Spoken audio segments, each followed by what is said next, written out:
Bonjour, c'est Ursule encore. On est le 15 mai 2025. Alors je viens sonner la trompette aujourd'hui encore. Et je viens proclamer le retour de notre Seigneur Jésus-Christ. Amen. Soyons tous bénis. Soyons remplis de sa joie. Amen. Alors, je viens parler de heureux les débonnaires. Amen. Alors, c'est, n'est-ce pas, les béatitudes de notre Seigneur Jésus-Christ quand il commençait son ministère. Et puis, les foules étaient impressionnées, n'est-ce pas, par la simplicité de son enseignement, parce qu'il allait dans les choses les plus... les petites choses, n'est-ce pas? Les petites règles de la vie. Souvent, on a tendance à les négliger, parce que, bon, on pense les connaître, ou bien souvent, pour X raisons, on ne les mentionne pas tellement. Mais si nous écoutons souvent les enseignements de Jésus, il parle terre à terre, très simple. Souvent même, dans les interactions, n'est-ce pas, avec ses enfants, l'enfant est souvent poussé à lui demander, mais pourquoi tu me dis ça? Parce que c'est tellement simple. Mais avec Jésus, c'est ça. Amen. C'est la simplicité. Voilà pourquoi Jésus-Christ a parlé d'être comme un enfant. Il dit, les enfants vont entrer dans le royaume des cieux. Pourquoi? Parce qu'ils se comportent vraiment comme, n'est-ce pas, cela devrait être. Parce qu'un enfant, il obéit toujours à son parent. Ou bien l'enfant, il a la foi. Il croit. C'est vrai que la génération d'aujourd'hui, elle est un peu trompée par les réseaux sociaux, par la technologie, qui fait que, n'est-ce pas, leur vie candide leur est volée. Néanmoins, ils demeurent des enfants toujours prompts à croire et à s'accorder, n'est-ce pas, avec la personne en qui ils ont confiance. Alors Jésus-Christ nous dit, heureux les débonnaires. Amen. Car ils hériteront la terre. On trouve ça dans Matthieu 5, le verset 3 à 9. Alors, débonnaire, ça veut dire quoi? Débonnaire, n'est-ce pas? C'est le fait d'être tolérant, d'être indulgent, facile à vivre. C'est le fait de fermer les yeux sur les erreurs, n'est-ce pas, des autres, dans le but de garder la paix. Ou bien fermer les yeux sur les erreurs des autres et prier. Amen. Tranquillement, avec espoir qu'ils changent. Les débonnaires, n'est-ce pas, dans nos sociétés aujourd'hui, sont pris comme des personnes qui sont faibles. Comme des personnes, n'est-ce pas, qu'on peut abuser. Et souvent, les gens vont les traiter, n'est-ce pas, des personnes sans importance. Parce qu'ils cherchent toujours la paix. Et souvent, ces gens-là sont abusés par ceux-là qui ont la force, ceux-là qui ont certains pouvoirs. Et souvent, ils vont penser que les personnes débonnaires sont un peu comme ignardes, ou bien les ignares. Amen. Mais au fait, le fait d'être débonnaire, c'est un choix. Voilà pourquoi Jésus-Christ a dit, ils sont heureux, ceux-là qui ont choisi d'être débonnaires. Alors, Paul a dit, n'est-ce pas, dans 1 Corinthiens 9, le verset 19 à 23, il a dit quelque chose qui renvoie au fait d'être débonnaire. 1 Corinthiens 9, le verset 19 à 23. Voilà ce qui est dit. Car, bien que je sois libre à l'égard de tous, je me suis rendu le serviteur de tous afin de gagner le plus grand nombre. Amen. Bien que je sois libre à l'égard de tous, je me suis rendu le serviteur de tous afin de gagner le plus grand nombre. Un débonnaire a un but en arrière de la tête. Alors qu'il recherche la paix, son but c'est de gagner l'autre. Voilà en quoi, n'est-ce pas, ceux-là qui marchent avec Dieu cherchent à être débonnaires. Leur but c'est de gagner l'autre. Amen. Paul a dit aussi dans 1 Corinthiens 9, le verset 22, il a dit, j'ai été faible avec les faibles, afin de gagner les faibles. Je me suis fait tout à tous, afin d'en sauver de toute manière quelques-uns. Paul s'est fait faible avec les faibles. Ça, c'est le comportement des débonnaires. Ils regardent la situation et ils se disent, ok, je vais prendre sur moi, n'est-ce pas, de prier pour cette personne ou bien, etc. Je vais prendre sur moi de régler cette situation-là. Ça, c'est de manière spirituelle, je parle. Parce que je cherche à gagner cette personne. Ou bien l'atmosphère est telle que c'est mieux de garder la paix. Alors, la personne choisit d'être débonnaire. Et ça, c'est l'exemple de notre Seigneur Jésus. Amen. L'exemple qui me vient comme ça, de quelqu'un de débonnaire, c'est quand ils ont envoyé la femme adultère devant Jésus. Les leaders religieux voulaient accuser et Jésus et la femme. Ils disent, la loi de Moïse a dit ceci. On l'a attrapée en situation illégale, cette femme. Voilà ce que la loi de Moïse dit. La loi de Moïse dit de lapider une telle personne. Et si Jésus disait de lapider, ça veut dire que c'est toi qui as ordonné qu'on la tue, alors on l'a tuée. Et Jésus-Christ, n'est-ce pas, rempli déjà d'amour, Dieu sur la terre, il n'est pas venu pour tuer qui que ce soit. Il a dit que le premier, n'est-ce pas, qui n'a pas de péché, lui lance la pierre. C'est ça qu'il a dit. Ça, c'est le caractère de quelqu'un qui est débonnaire. Il veut tout simplement ramener la paix où l'ennemi est venu troubler. Il n'est pas là pour accuser l'autre. Il n'est pas là pour lancer des pierres. Il n'est pas là pour lancer des accusations. Il n'est pas là pour ça. Il est là afin que la gloire de Dieu puisse se répandre sur la terre. Amen. Et voilà un peu le caractère de notre Seigneur Jésus-Christ. Et puis dans Romains 15, le verset 11, voilà ce qui a été dit alors que notre frère était en train d'enseigner. Au verset 11 de Romains 15,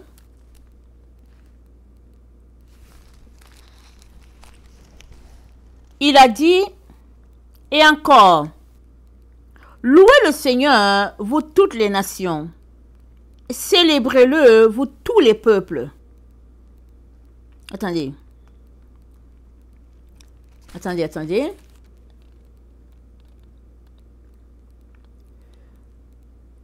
Romains, attendez. Je pense que je suis en train de...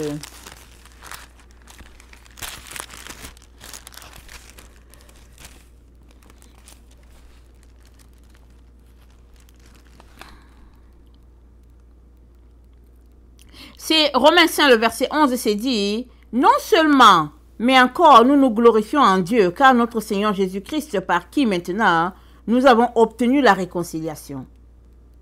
Nous nous glorifions en Dieu à cause de Jésus qui nous a tous sauvés, qui nous a donné, n'est-ce pas, la réconciliation. On est réconciliés les uns avec les autres à cause de Jésus.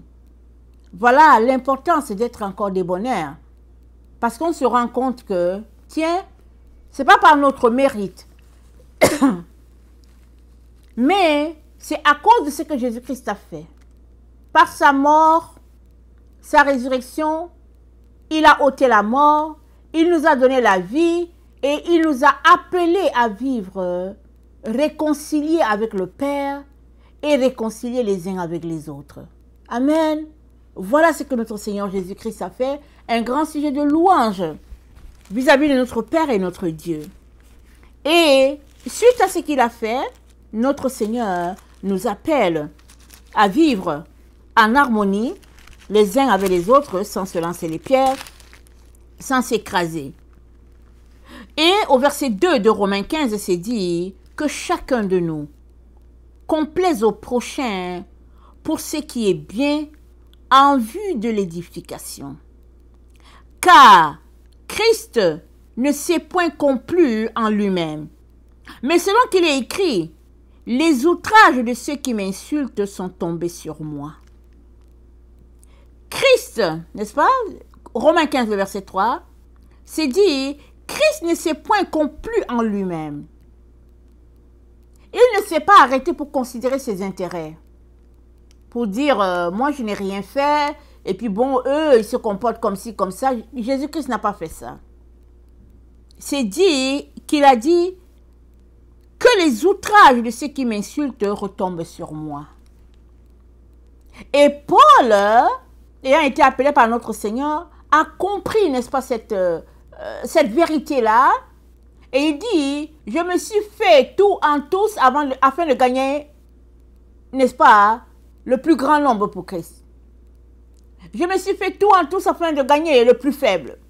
C'est-à-dire, Paul, n'est-ce pas, exemple, l'autre exemple de débonnaire, c'est le fait que Timothée avait une mère juive, mais un père grec. Amen. Et Paul a vu, n'est-ce pas, en cet enfant, un zèle pour Dieu. Il a vu en cet enfant quelqu'un, n'est-ce pas, qu'il pouvait amener loin. Et Paul a pris à son compte d'être un père pour Timothée, de le former, n'est-ce pas, afin qu'il soit apte à dispenser la parole. Alléluia. Mais il y a un passage dans les Écritures, je pense que c'est peut-être dans Actes, si je me rappelle bien, où le même Paul qui a dit aux Israélites de ne pas se circoncire, n'est-ce pas, parce que c'est les histoires de la chair, le même Paul a pris Timothée pour aller le circoncire. Parce qu'il savait que l'endroit où il partait avec Timothée, il allait trouver des leaders religieux israélites là-bas, qui allaient scruter les Écritures et dire la loi de Moïse a dit ceci, et puis pourquoi est-ce que ton jeune protégé n'est pas circoncis? Paul a dit à Timothée, je vais te faire circoncire. Mais Timothée, n'est-ce pas, étant un juif de la diaspora, n'est-ce pas, et puis avec un père grec, n'avait pas l'obligation. C'était juste sa mère qui était juive. Donc, on ne sait pas quel âge avait Timothée, est-ce qu'il avait 15 ans, est-ce qu'il avait plus? C'était un jeune, n'est-ce pas, soit un jeune adolescent, soit un jeune adulte. Mais dans le but, n'est-ce pas, de garder l'esprit débonnaire, Paul a dit à Timothée, je vais te faire circoncire. C'est dans le livre des Actes, vous pouvez regarder ça. Alors, Dieu nous a appelés tous, n'est-ce pas, à être débonnaires. Et vous savez que ce n'est pas facile, n'est-ce pas? Ce n'est pas facile. Surtout quand on a devant nous des adversaires. Surtout quand on est une personne frustrée par tout ce qu'on subit. Surtout si on juge que on est lésé. Surtout si on pense que on est supérieur aux autres et puis que les autres, n'est-ce pas, ils ne veulent pas s'aligner. Peu importe les raisons, on peut donner X raisons pour dire, ouais, ils sont comme ci, moi je suis comme ci, ils sont ceci, ils sont cela. On peut justifier, critiquer, juger les autres, les condamner, n'est-ce pas? Et puis, regarder la grosse poutre dans leurs yeux et puis dire, voilà, ils sont ceci, ils sont cela. On peut tout faire ça. Mais Jésus-Christ aujourd'hui nous dit, heureux sont-ils les débonnaires. Ça veut dire que toi et moi pouvons choisir d'être débonnaires ou de ne pas l'être. On pourrait, n'est-ce pas, manifester notre mécontentement par rapport à ce texte-là, à Jésus, pour dire que non, Seigneur, j'ai été abusé par ceci, j'ai été fait ceci, et puis voilà comment on m'a traité, et puis ceci, cela. On peut avoir toutes les raisons Mais quand nous prions le Notre Père, qu'est-ce qu'on dit? On dit, Père, pardonne-leur. Non, on dit, Père, pardonne-nous nos offenses, comme nous pardonnons aussi à ceux-là qui nous ont offensés. Un débonnaire travaille pour pardonner. Un débonnaire travaille pour que la paix soit. Parce que l'Église de Jésus-Christ, c'est un corps. C'est un seul. Il n'y a pas 10 corps. Il n'y a pas 20. C'est un seul corps. Et la tête, c'est Jésus et nous sommes le corps. S'il y a un qui est blessé, tout le monde est blessé. S'il y a un qui est en joie, tout le monde est en joie. C'est parce qu'on ne sait pas qu'on est liés les uns aux autres. Et parce qu'on ne sait pas ou bien on ne s'arrête pas sur ça, on va dire, ouais, ils sont comme ci. Eux autres, ils sont comme ça. Moi, je suis cela. On peut dire ça. Mais il n'y a personne sur cette terre qui mérite quoi que ce soit. Tout ce que nous avons, c'est Jésus-Christ qui nous l'a donné par sa mort et par sa résurrection. Sinon, la mort serait encore en train de peser sur nous. Amen. À partir de là, il est donc important que on puisse prier. Amen. Qu'on puisse prier pour que le Seigneur nous donne d'élever notre niveau d'engagement vis-à-vis de Jésus. Amen. Souvent, on veut bien. Mais la douleur qu'on vit est très forte, si bien qu'on se laisse dominer par la douleur. C'est ça. Souvent, on veut bien. Mais la situation est telle que on justifie que nous, on a raison de faire ceci. Parce que. Amen. Mais le Seigneur nous interpelle tous, sans exception, n'est-ce pas, à avoir le comportement du débonnaire. Paul a dit, dans 2 Corinthiens 11, je pense au verset 29 ou 24, il a dit, « Qui est faible que je ne suis faible ?» Il dit, « Je me suis fait tout en tout afin de gagner les autres pour Christ. » Mais Paul tient ce caractère d'où? Il le tient de Jésus. Il le tient de la transformation qu'il a eue quand le Saint-Esprit l'a visité. Nous sommes appelés, n'est-ce pas, à imiter ce caractère-là. Cet attribut-là de débonnaire qui appartient aux enfants de Dieu. Amen. Nous sommes appelés à imiter cela.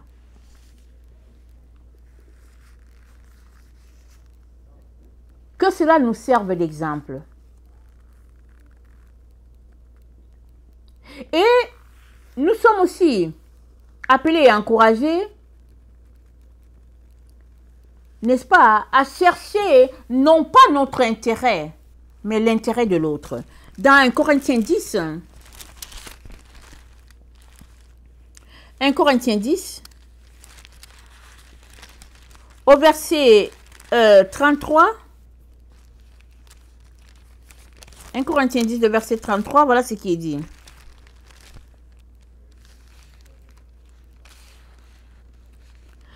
De la même manière que moi aussi, je m'efforce en toutes choses de complaire à tous, cherchant non mon avantage, mais celui du plus grand nombre, afin qu'il soit sauvé.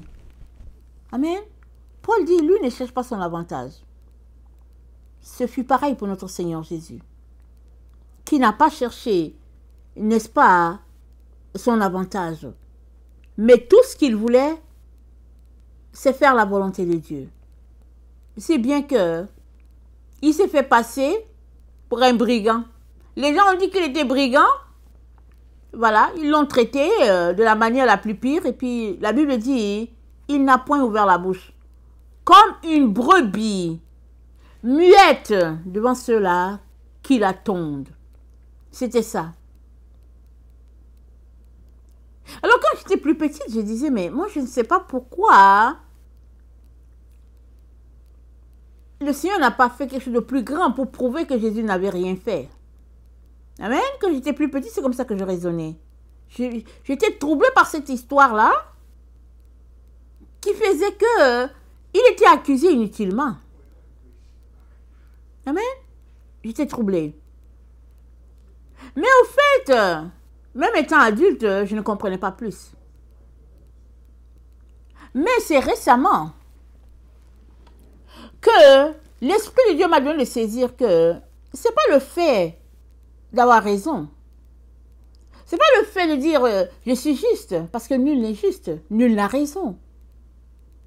Mais ce qui est en arrière, n'est-ce pas, du fait d'avoir obéi à Dieu et d'être allé jusqu'au bois du calvaire, c'était le fait que Jésus-Christ voulait nous donner la vie. Il voulait nous sauver. Alors, il a décidé d'être une brebis muette. Ce qui était à gagner, c'était de subir sa souffrance jusqu'au bout. Même la plus atroce de toutes les souffrances, il est allé jusqu'au bout. C'était ça qui était à gagner.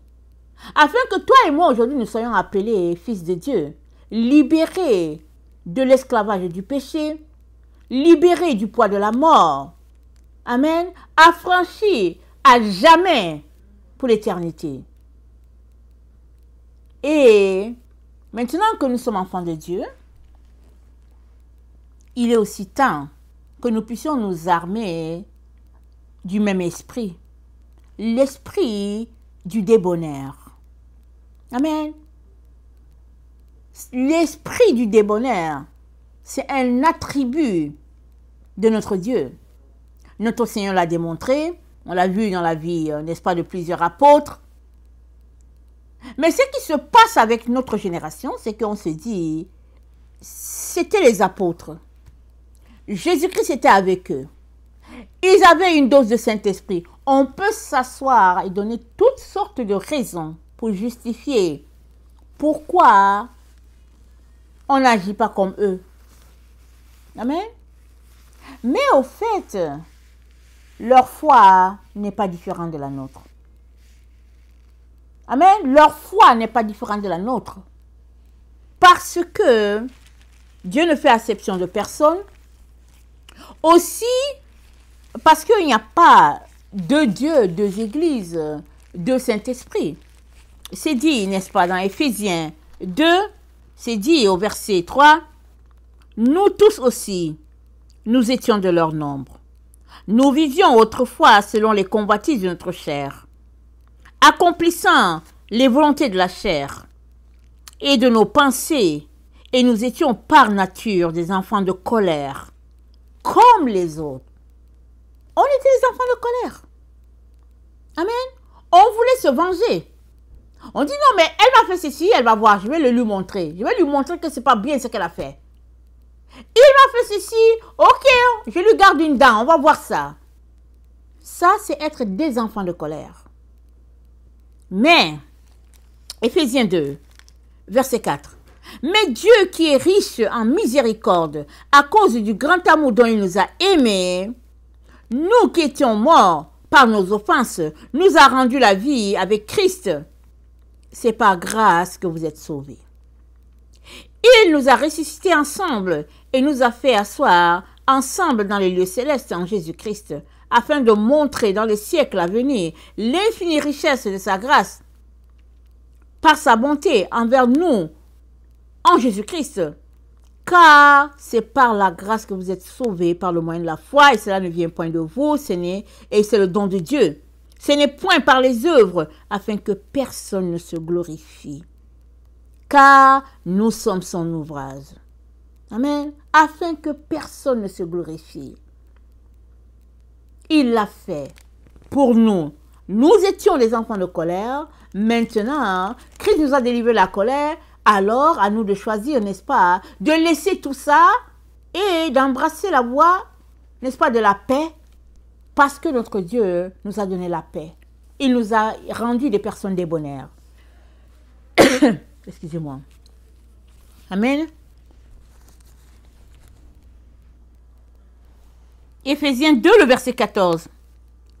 Car il est notre paix, lui qui des deux n'en a fait qu'un, et qui a renversé le mur de séparation, l'inimitié, ayant anéanti par sa chair la loi des ordonnances, dans ses prescriptions, afin de créer en lui-même, avec les deux, un seul homme nouveau, en établissant la paix, et de les réconcilier l'un et l'autre en un seul corps avec Dieu par la croix, en détruisant par elle l'inimitié. Il est venu annoncer la paix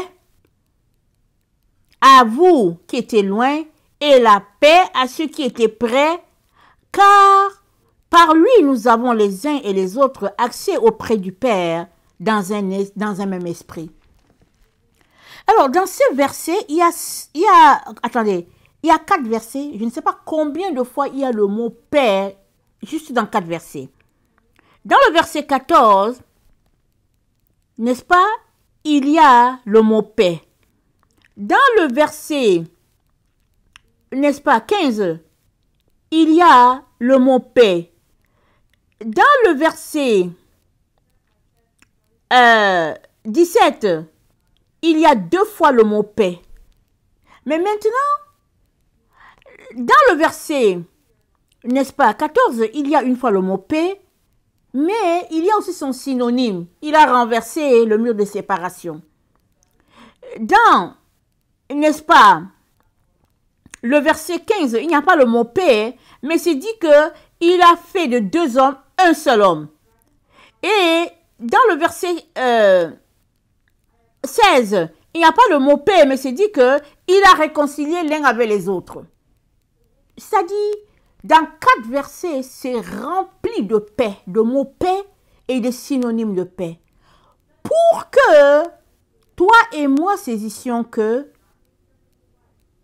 le fait d'être débonnaire, ça fait désormais partie de nous. Jésus-Christ a payé pour cela. C'est-à-dire, c'est notre seconde nature. Amen. C'est devenu notre nature. C'est comme tu nais dans une famille, tu portes le nom de la famille. Amen. Et puis, la famille se comporte d'une façon, tu te comportes aussi de cette façon. Et on a été transféré de nos familles naturelles à la famille de Dieu. Et dans la famille de Dieu, c'est l'amour, c'est la paix, c'est la réconciliation. C'est une façon de faire différente de celle qu'on avait avant. Et là-bas, la tête, c'est Jésus. Et nous sommes chaque élément, chaque membre du corps. Amen. Voilà ce que notre Seigneur Jésus-Christ a fait. Pour toi et moi. On ne peut pas ôter le mot débonnaire de nous. Le fait d'être débonnaire, on ne peut pas le rayer de nous. Il nous reste juste à l'adopter. À faire du mot débonnaire notre caractère au jour le jour. Amen. Alors, les débonnais hériteront la terre. Jésus-Christ est en train de dire, ses enfants à lui vont hériter la terre. Parce qu'il a prévu, n'est-ce pas, qu'il revient, et il viendrait vivre sur cette terre, n'est-ce pas, où il régnera la paix. Alors quand on regarde notre monde, on ne voit pas, n'est-ce pas, la paix. On se dit, oh, il y a la guerre à tel endroit, il y a des troubles dans tel autre endroit, et puis on est là, n'est-ce pas, à se questionner. Mais Jésus-Christ dit qu'il a apporté la paix. Il a réconcilié les uns avec les autres, il a ôté le mur de séparation. Il n'y a plus de juifs, il n'y a plus de grecs, il n'y a plus d'hommes, il n'y a plus de femmes. Il n'y a qu'un seul corps, n'est-ce pas, pour une tête qui est Jésus-Christ et avec Dieu le Père. Voilà un peu ce que Dieu a fait pour nous. Et il nous a unis par le Saint-Esprit. C'est l'Esprit de Dieu qui est notre sceau. Amen. Le sceau qui est en toi, c'est le même qui est en moi. Oui, toi tu peux avoir une grande dose, n'est-ce pas, d'Esprit de Dieu. Ce sera fonction de ce que Dieu t'a confié. L'autre peut avoir une dose plus petite. Ça sera aussi fonction de ce que Dieu lui a confié. Mais à chacun, n'est-ce pas, de marcher dans la paix pour aller chercher, n'est-ce pas, la dose de l'esprit que Dieu a pour lui. Si Dieu t'a appelé à quelque chose, n'est-ce pas, qui ne demande pas une tonne, par exemple, d'Esprit de Dieu, pourquoi va-t-il te donner une tonne d'Esprit de Dieu? Alors que toi, tu n'en as pas besoin. Tu as juste besoin du nécessaire pour ce qu'il te confie. Donc voilà, c'est comme ça. Amen. Il y a des personnes, par exemple, que Dieu a appelées juste à être exemple des concierges. Ils le font, Dieu les a appelés à ça dans la joie, l'allégresse, et puis remplis du Saint-Esprit, ils font leur travail de concierge. Ils font leur ménage, ils mettent les choses en place et tout. Et c'est ça que Dieu leur a donné. Ils envoient le rayonnement partout. Dieu ne les a pas appelés, par exemple, à les guérir, par exemple, à l'hôpital. Il ne les a pas appelés à les prier, n'est-ce pas, pour telle situation. Donc, la dose d'esprit qu'il va leur donner, ce sera fonction de ce qu'il les a appelés à faire dans l'endroit où ils travaillent. Tout ça, tout est à Dieu, pour sa gloire. Amen. Mais toi et moi, nous ne pouvons pas bafouer, n'est-ce pas, ce que Dieu a fait, parce que nos émotions sont touchées, parce que nous sommes blessés. Alors, on enverrait tout en l'air. Alors, on sacrifierait la paix. Non, on ne peut pas. La terre appartient au débonnaire, ça veut dire la terre t'appartient. Amen. Il est donc important que nous puissions travailler tous ensemble, n'est-ce pas, pour que cette paix soit comme le Père l'a instituée. Amen. Seigneur Jésus, je veux te dire merci parce que tu nous rappelles les petites choses de la vie. Pardonne-nous encore nos faiblesses, pardonne-nous nos manquements. Aide-nous, Seigneur, à nous dépasser dans toutes ces choses-là qui nous gardent captifs. Et aide-nous à libérer ce que tu as mis en nous, afin que, n'est-ce pas, les autres aussi soient contaminés par ta paix, n'est-ce pas? Et que toute la terre soit paix. Du nord au sud, de l'est à l'ouest, Seigneur, que ta gloire se répande sur toute la terre. Amen. Amen. Alléluia.